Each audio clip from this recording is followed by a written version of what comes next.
영화 속 인문학 이야기, 영화와 함께 떠나는 여행, 나를 찾아서. 저는 여러분과 함께 여행하고 있는 순천대학교 철학과 이정아입니다. 출발해서 도착까지 10개의 이야기를 나누고 있는데요. 어느덧 도착 지점까지 왔습니다. 오늘은 이제 여러분들과 나를 찾아서 떠나온 여행의 도착 지점입니다. 그동안 여러분들은 어떤 나를 찾으셨습니까? 오늘 여러분들이 만난 나의 모습은 처음 출발할 때 만났던 나의 모습과 어떤 차이가 있을지, 혹은 처음에 출발했을 때의 나와 어떻게 닮아 있을지, 그것을 비교하면서 함께 여행을 떠나보도록 하겠습니다. 10번째 오늘의 출발 이야기는 나는 날아볼 생각을 한다입니다.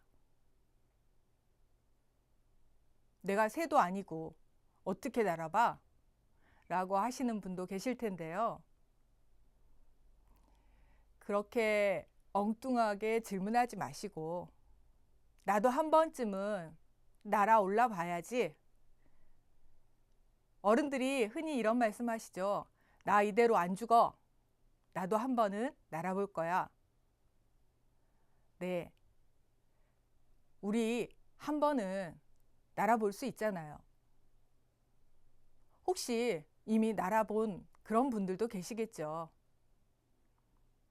그런데 한 번도 나는 새가 아니니까, 아니, 나 같은 사람이 어떻게 날아?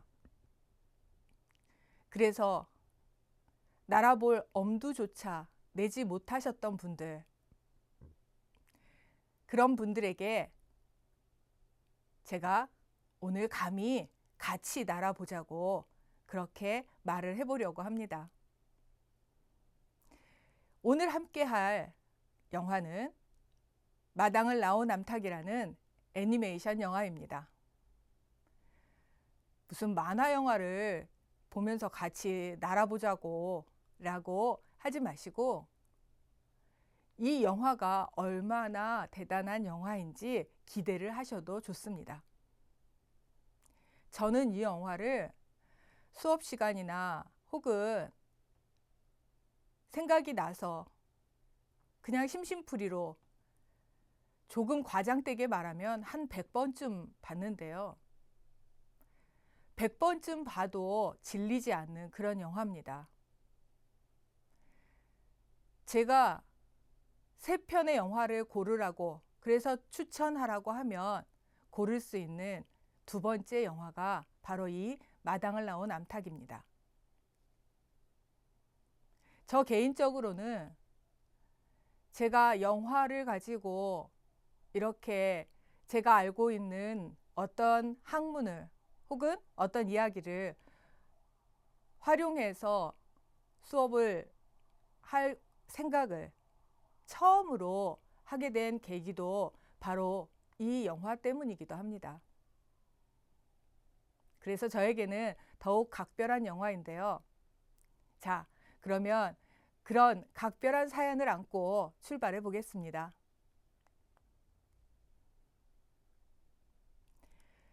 늘 어려운 선택이 우리 앞에는 놓여 있습니다. 점심때가 되면 뭘 먹나? 옷을 사러 가서는 무늬가 있는 걸 살까? 솔리드하게 아무 무늬가 없는 걸 살까? 뭘 살 때든 뭘 먹을 때든 혹은 마음에 드는 이상형을 고를 때든 늘 어려운 선택은 내 앞에 놓입니다. 그럴 때 여러분들의 선택의 상황을 조금 도와드리기 위해서 제가 한 가지 제안을 해봅니다. 이런 체크 포인트를 하나 만들어 보면 어떨까요? 먼저 첫 번째, 효용성도 좋고 편리도 좋은데 내가 버리기가 싫은 마음이 들어요. 그러면 그냥 쓰세요. 연필 쓰는 거, 그거 요즘요. 샤프 펜슬로 쓰는 게 좋아요. 아니요. 요즘은 타자기가 나왔어요. 무슨 소리예요? 워드로 쓰세요. 그게 효용성도 좋고요. 훨씬 편리해요. 시간을 왜 거기를 낭비하세요? 그래서 연필을 쓰지 않게 되었죠. 그랬더니 연필을 쓸 때 나는 그 사각사각한 소리, 그리고 연필 심이 닳아져서 깎아야 하는 조금은 불편하지만 연필을 깎는 동안 얻을 수 있는 그 휴식, 삐뚤삐뚤하지만 그래도 내가 정성스럽게 깎은 그 연필로 쓸 수 있는 그 여유, 이런 것들이 한꺼번에 사라졌어요. 저는 어린 시절에 아침마다 저희 아빠가 연필을 깎아서 제 필통에 넣어 주셨어요.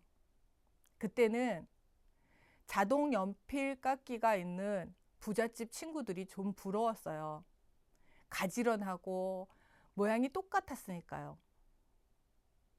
그런데 지금 가끔 연필을 쓰다 보면 저희 아빠가 깎아주셨던 그 연필, 그 기억이 납니다. 연필에는 그냥 필기도구가 아닌 제 추억도 함께 담겨 있는 거죠. 그래서 제가 여러분들에게 권합니다. 다른 거 다 두고 그냥 쓰던 거 그냥 쓰면 안 될까요? 라는 마음이 여러분 마음속에 든다면 그냥 쓰세요. 그래도 괜찮아요. 두 번째, 이게 유행이고요. 남들이 다 바꿨어요. 근데 나는 그냥 싫어요, 그게. 그럼 바꾸지 마세요. 그렇다고 해서 여러분들이 법에 저촉되는 건 아니잖아요. 벌금을 내는 것도 아니에요. 핸드폰이 지금 너무 잘 되는데 남들이 다 바꾼대요. 하루에도 몇 번씩 전화가 와요. 돈을 들이지 않고 핸드폰을 바꿀 수 있다고. 그런데 나는 지금 내 핸드폰이 너무 좋아요. 그런데 바꿔야 되나? 하는 생각이 들어요. 이제 겨우 내 핸드폰 사용법이 좀 익숙해졌는데. 그럼 바꾸지 마세요. 그렇다고 여러분이 시대에 뒤떨어지는 사람이 되는 것도 아니잖아요. 마지막으로 둘 중에 하나를 선택하는 게 너무 어려워요. 이것도 좀 좋고 저것도 좀 좋아요. 둘 다 싫은 건 아니에요. 그럴 땐 100분의 59를 선택하시면 돼요. 제가 저걸 숫자를 잘못 쓴 것 같아요. 100분의 51이 더 확실하겠네요. 물론 100분의 59도 맞지만 여러분들에게 조금 더 희망적인 말씀을 드리자면 100분의 51을 선택하셔도 괜찮아요. 그럴 때 있잖아요. 이것도 좋고 저것도 좋아요. 그런데 이게 조금 더 좋을 때가 있어요. 짜장면도 좋고 짬뽕도 좋은데 오늘은 비가 오니까 그냥 왠지 짬뽕이 그냥 1만큼 더 좋은 거예요. 그럼 하나 덜어서 짬뽕을 먹고 내일은 짜장면을 먹기로 하는 거죠. 저게 싫어서 버리는 게 아니에요. 이게 조금 더 좋을 뿐이라고 그렇게 말하면 돼요. 선택의 상황에서 뭘 하나 버린다고 생각하지 마시고 아래 그림에 있는 양팔 저울에 두 가지를 올려놓고 조금이라도 한쪽으로 기운 게 있다면 그걸 선택한다고 생각하세요. 버린다고 생각하면 마음 아프지만 한쪽으로 기운 그 기울기를 받쳐준다고 생각하세요. 그러면 마음이 조금 가벼워지실 겁니다. 언제서부턴가 우리는 유행에 따르고 효용성이 좋은 것, 편리한 것을 선택하는 것이 그것이 현명한 것인 것처럼 그렇게 생각하게 되었어요. 그리고 선택하지 않은 것은 쓰레기 취급하고 버리고 그것이 똑똑한 사람인 것처럼 되었어요. 꼭 그럴까요? 연필을 써도 조금 유행이 지나간 핸드폰을 써도 그렇다고 해서 여러분이 시대에 뒤떨어지거나 아니면 아주 이상한 사람이 되는 건 아닐 겁니다. 그냥 그건 여러분의 취향이에요. 오늘의 영화입니다. 오늘의 영화는 마당을 나온 암탉입니다. 오성윤 감독의 작품으로 동일한 제목의 마당을 나온 암탉이라고 하는 소설이 있는데 이 소설을 애니메이션으로 각색한 작품입니다. 이 작품에는 유명한 영화 배우들이 목소리 연기를 참여한 것으로도 잘 알려져 있습니다. 마당을 나온 암탉의 배경은 양계장이 있는 시골의 농장입니다. 포스터 앞에 보시면 맨 앞에 나와 있는 저 암탉, 이름이 잎삭인 저 주인공이 야무진 꿈을 꿉니다. 마당으로 나가서 병아리를 키우는 그런 야무진 꿈을 꾸는데 그 야무진 꿈을 위해서 며칠을 굶고 결국 탈진해서 주인이 내다 버리게 됩니다. 구사일생으로 살아서 다시 마당으로 돌아오는, 그리고 그때서부터 이 잎삭의 모험이 시작됩니다. 이러한 야무진 꿈과 일탈 그리고 도전이 아름답게 그려진 작품입니다. 마당을 나온 암탉에는 변화와 깨달음이라고 하는 다소 무거운 주제들이 들어있습니다. 그런데 이런 무거운 주제들이 애니메이션의 경쾌함이라고 하는 도구를 통해 잘 전달되어서 보는 이들에게 감동을 전달해 주는데 센스 있게 다가가고 있습니다. 양계장을 탈출해서 자신의 야무진 꿈대로 마당을 나온 잎삭이 드디어 마당의 헛간으로 들어가게 됩니다. 그런데 그 헛간은 잎삭이 평상시에 생각하던 곳과는 다른 곳이었어요. 아무도 잎삭을 환영하지 않습니다. 홀대를 받고 헛간에서 쫓겨난 암탉이 헛간 문 앞에서 새벽을 맞는 장면이 나옵니다. 여기에서 오성윤 감독의 아주 탁월한, 제가 이 영화를 선택한 몇 가지 요소 중에 손에 꼽히는 그런 장면이 만들어집니다. 이 영화는 94분짜리 영화입니다.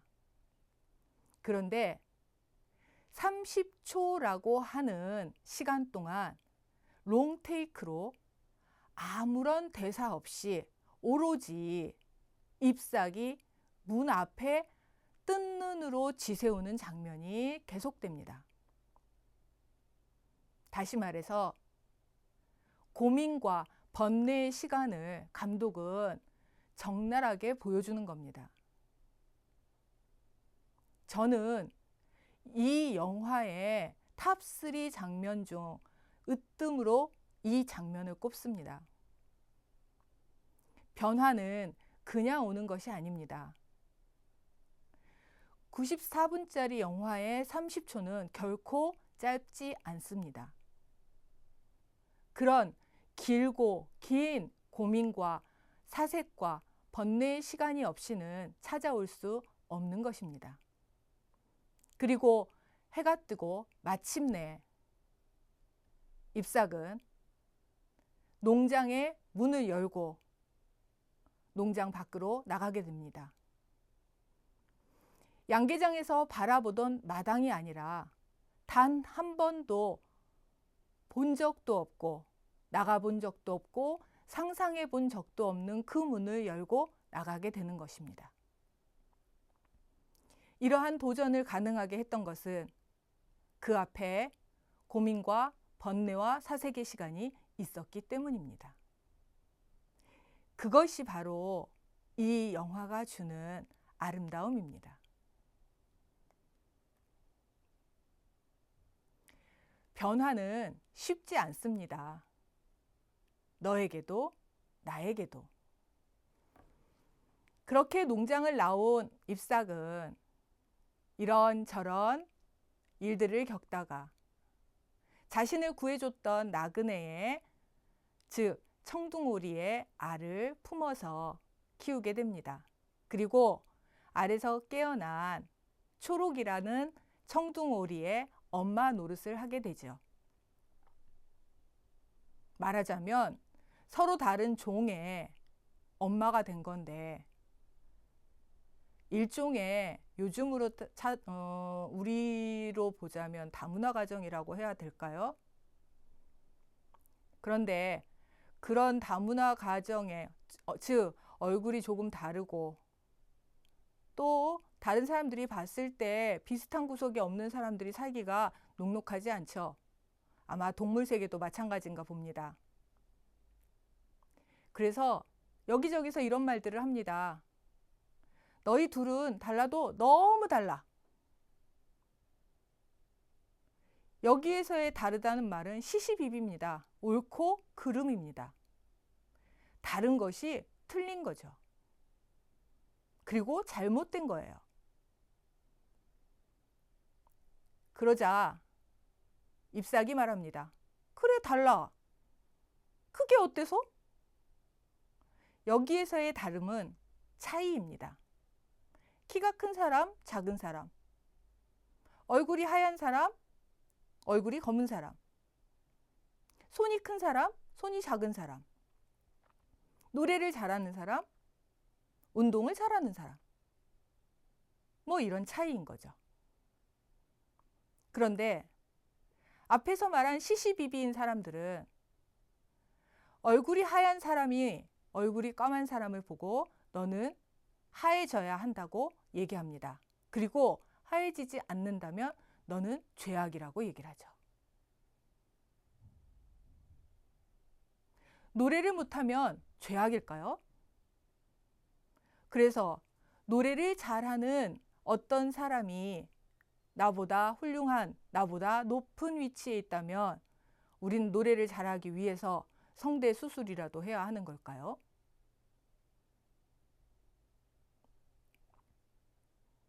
대답은 여러분들 몫입니다. 변화는 고민의 시간이 필요합니다. 94분짜리 영화에서 30초의 시간. 오랜 시간 동안 고민하고 번뇌하고 이래도 될까 저래도 될까, 이러면 안 될 텐데 저러면 안 될 텐데, 왜 나는 이것을 하려 하지? 꼭 해야 할까? 이것을 하지 않으면 안 되는 걸까? 이것은 왜 필요할까? 이렇게 오랜 시간 고민과 번뇌와 또 사색을 하고 난 이후에 도전은 이루어지고 또 변화하게 됩니다. 만약 잎삭이 이러한 고민의 시간이 없이 그 문을 열고 나갔다면 그것은 외출이 됩니다. 그러나 잎삭은 외출한 것이 아닙니다. 중간에 초록이를 구출하기 위해서 다시 돌아오기는 하지만 그것은 초록이를 구하기 위한 것이었고, 그래서 당당히 다시 나갑니다. 변화하기 위해서는 고민하고 사색할 시간이 필요하고, 그리고 고민과 사색을 했다면 도전해야 합니다. 고민과 사색만 하고 앉아 있다면 그 또한 아직은 부족한 변화이겠죠. 이 영화의 중간에서 보면 초록이를 키우면서 잎삭은 아주 많은 어려움을 겪게 되죠. 날고 싶어 하는 청둥오리에게 나는 법을 알려주기 위해 여기저기 쫓아다닙니다. 그리고 마침내 초록이는 청둥오리 무리를 이끄는 파수꾼이 되어서 당당하게 길을 떠납니다. 그런데 그때서야 그 떠나가는 무리를 보고 잎삭은 이렇게 말합니다. 왜 나는 한 번도 날려고 하지 않았을까? 나는 것을 배우기 위해 그렇게 몸부림치는 초록이를 도와주려고 노력은 하면서 왜 나는 한 번도 날려고 하지 않았을까? 물론 닭이니까 닭이 어떻게 날아? 라고 말씀하시는 분들도 계시겠죠. 그런데 닭도 조류인데 처음부터 날지 못했을까요? 심지어 펭귄도 나는 새였다는데. 효용성과 편리라는 이름으로 날지 않아도 먹이를 구할 수 있었다는 이름으로 나는 것을 점점 포기하면서 닭은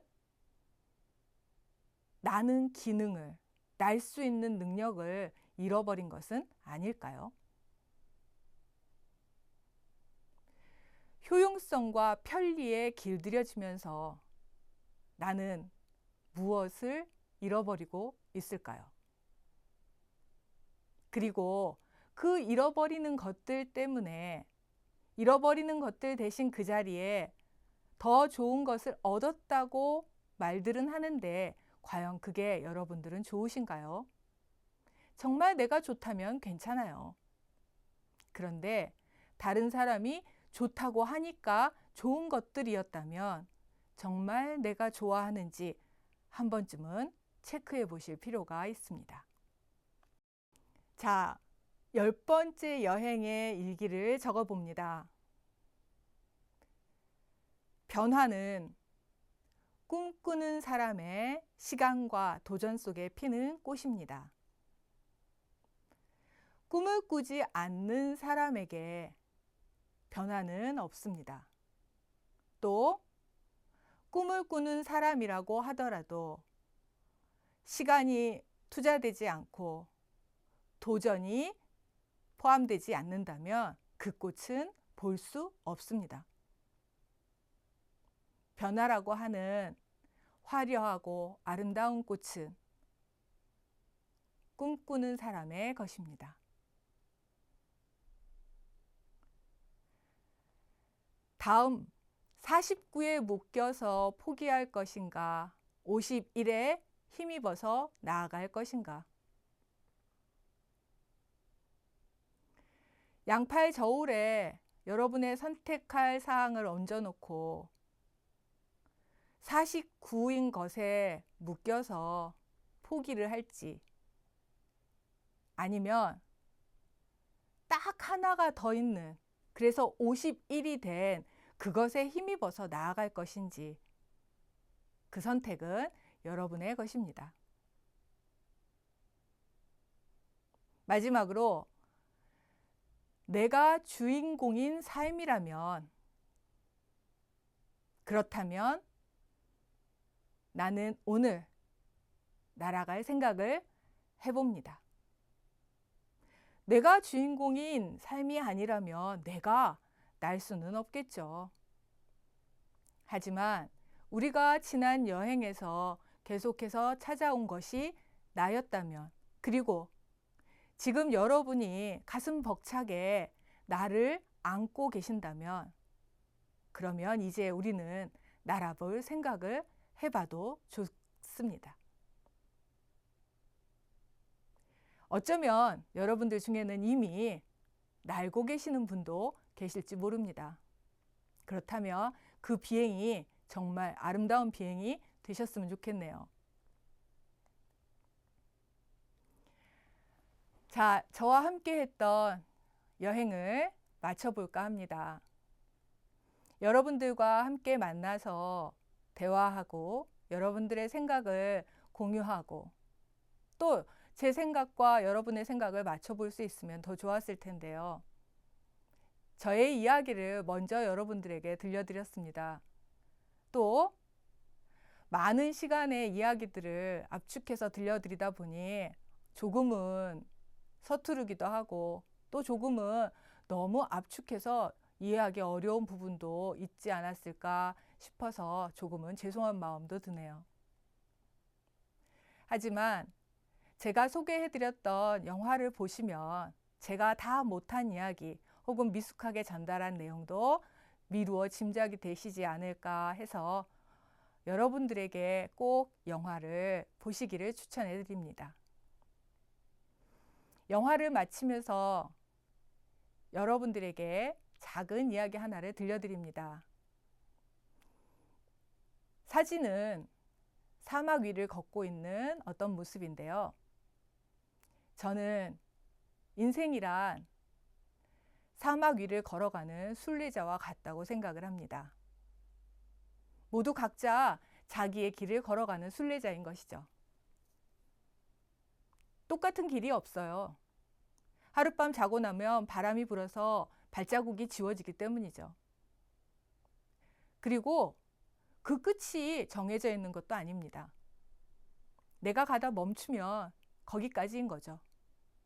누가 정해주는 것도 아니고 그저 나는 나의 길 위에서 내가 오늘 그 길을 갔다고 내가 아는 만큼, 내가 인정하는 만큼 그렇게 가는 게 나의 삶입니다. 누구를 내 길 위로 오라고 할 필요도 없습니다.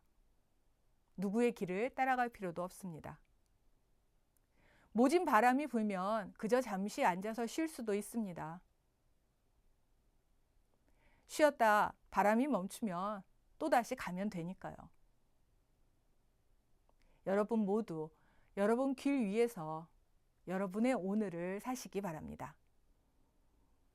혹시 그 옆에 돌아보실 때 제가 있으면 손도 한번 흔들어 주셨으면 좋겠습니다. 그동안 여러분과 여행해서 저도 즐거웠습니다.